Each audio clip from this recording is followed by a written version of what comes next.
Open Heaven Daily Devotional, Thursday, February 15, 2024 by Pastor E.A Adeboye.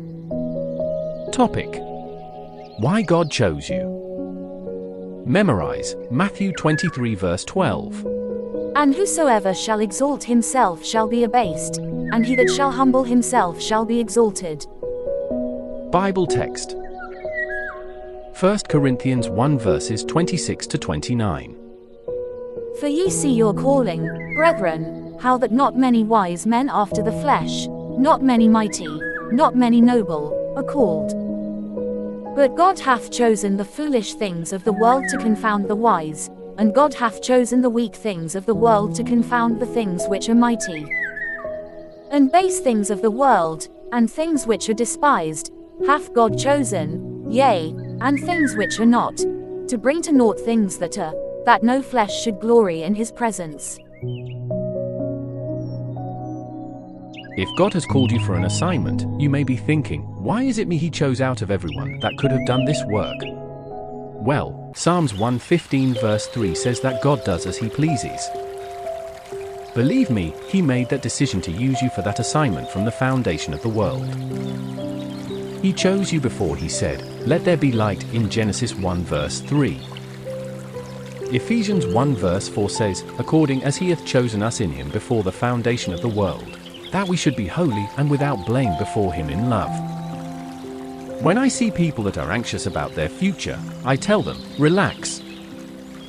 Do you think God doesn't know what to do? Do you think he is sitting in heaven, scratching his almighty head and asking for advice on what next to do? God settled your future before the foundation of the earth.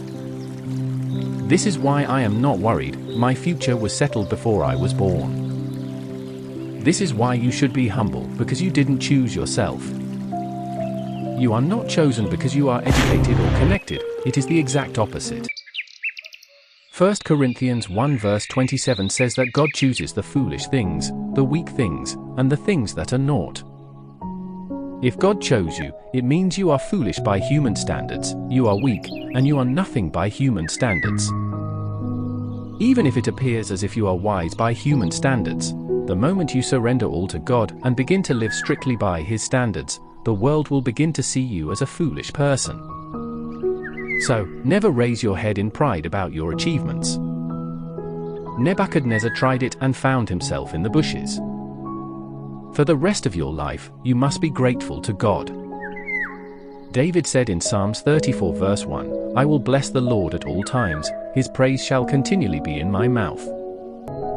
David knew what he was talking about.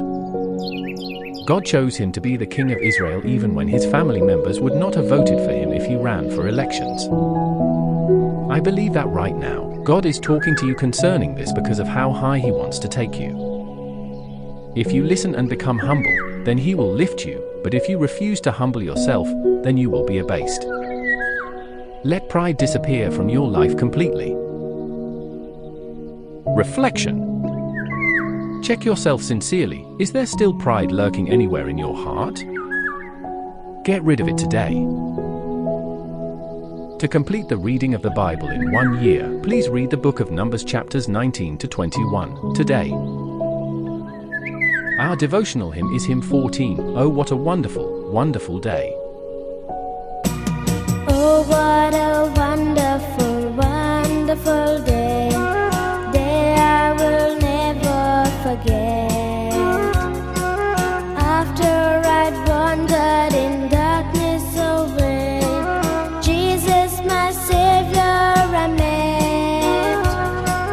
Oh, what a tender, compassionate friend, he met the need of my heart. Shadows dispelling, with joy I am telling, he made all the darkness depart.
joyful day.